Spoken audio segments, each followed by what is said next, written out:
This isn't MAGA policy. This isn't toddler syndrome. This isn't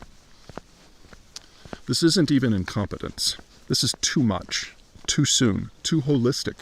This isn't an abdication of American power. This isn't mismanagement. This is a deliberate disassembly of the building blocks of American power and security and safety.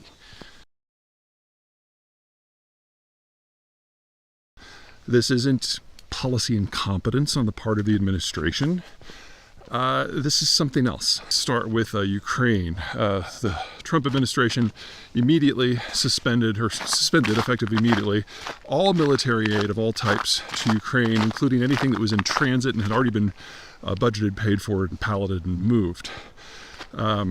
With the equipment that the Ukrainians would have received from the United States, they probably could have kept fighting until midsummer without help. A lot of people say that, oh, all this money has been given, and like there's big truckloads of cash going. It's like, no. I mean, the total value of the stuff is somewhere between 150 and 185 billion.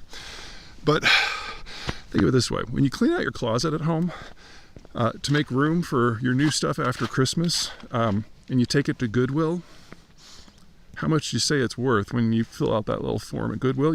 What it's worth when you bought it. And what the military has done is basically gone through their old stores of things they haven't used literally in decades, reported them for the cost that it took to build them, and then adjusted for inflation. And for about 70% of the total number, that is the donation. And so you're talking about old equipment we weren't using that was marked at a value that's probably higher than it ever was worth.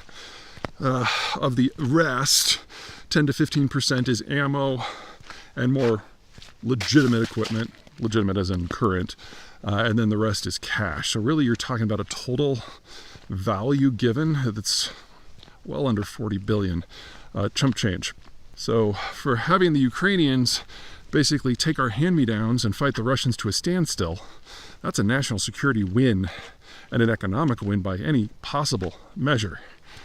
The Trump administration, not casually, but actively, deliberately breaking relations with all of our closest allies, up to including the United Kingdom. Now, regular calls throughout Congress, not just for this or that NATO leader to resign, or Zelensky of Ukraine, of course, but actually withdraw the United States from NATO completely. The second big one that happened today is the imposition of a 25% tariff on everything coming from Mexico and Canada. Mexico and Canada are number one and number two trading partners.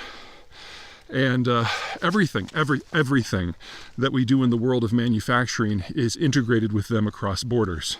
Well, it's a lot warmer out here than I thought it was.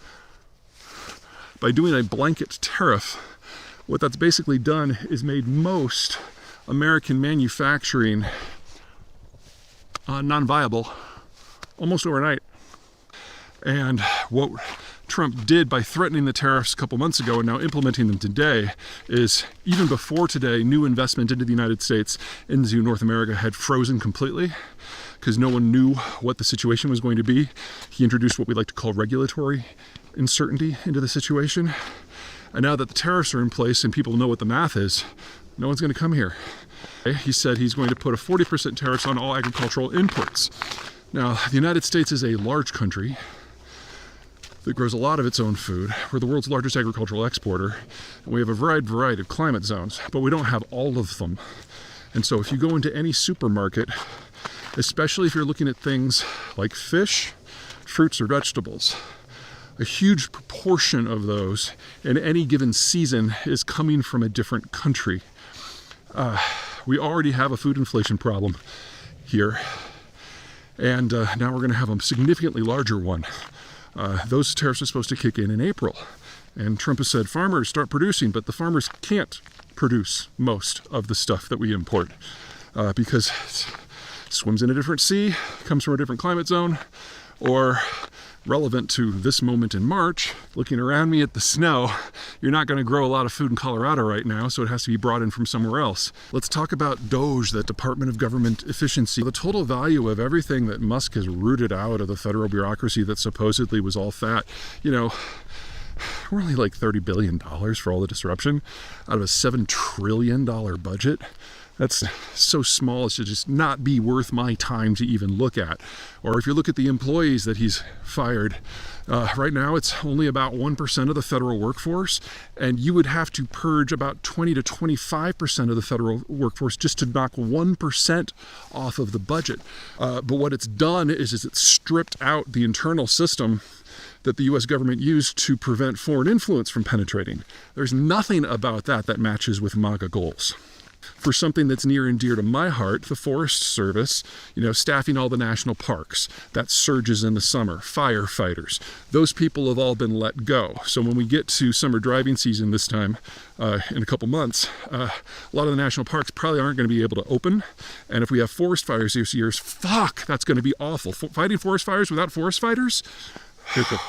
Or in the food supply system, people who are in USDA, Department of Agriculture, they don't tolerate a lot of bullshit because they know if they screw up, people die by the tens of thousands.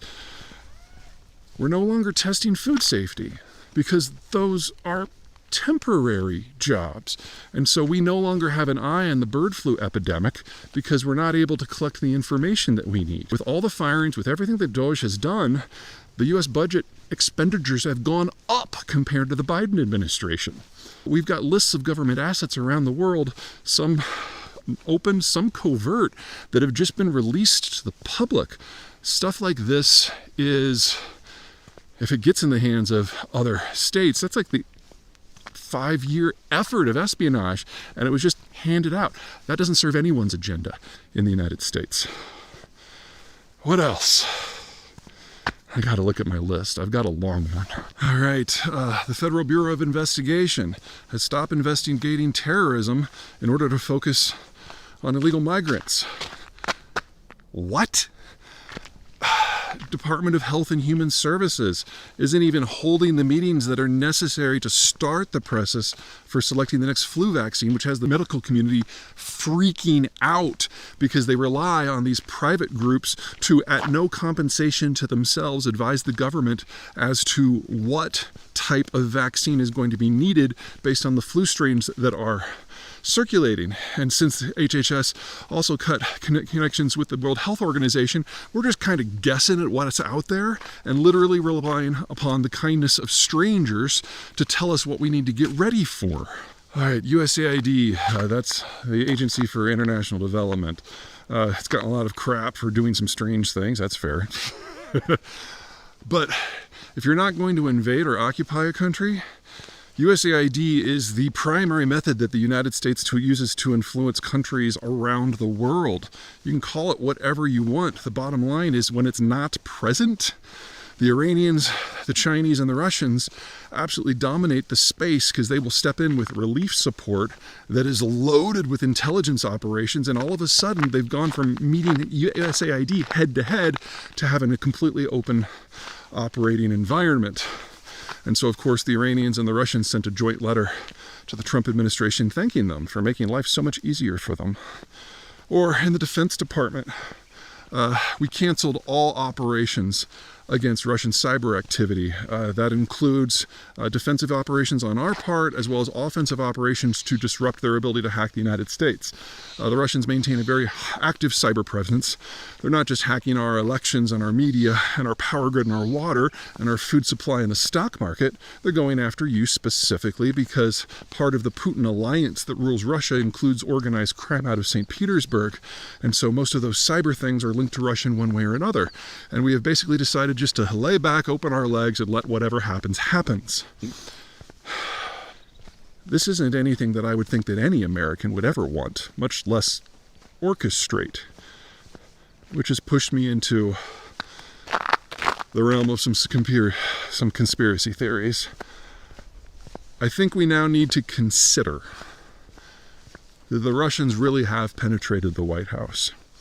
And while I think it's a stretch to say this is like a Manchurian Candidate sort of situation, there are too many things happening that seem too tailored to hobble American capacity long run. And everything that was on this list is something that the Russians have tried before.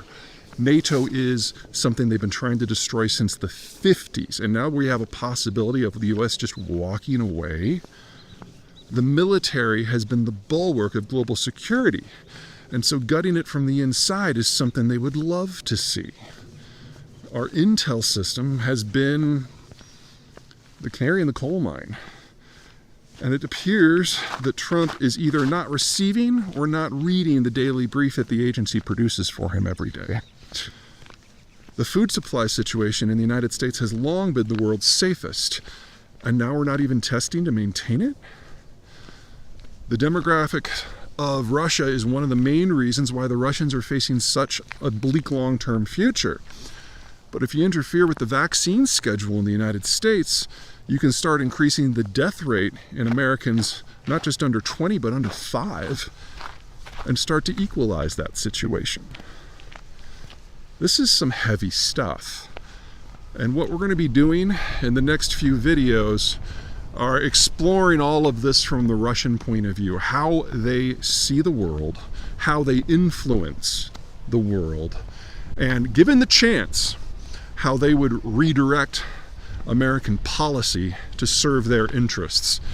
I would love to say this is hypothetical, but I've already got a dozen examples in addition to the ones I just shared with you about how that is already happening. So buckle up, because for the first time since I started doing this 25 years ago, I'm actually worried for the United States.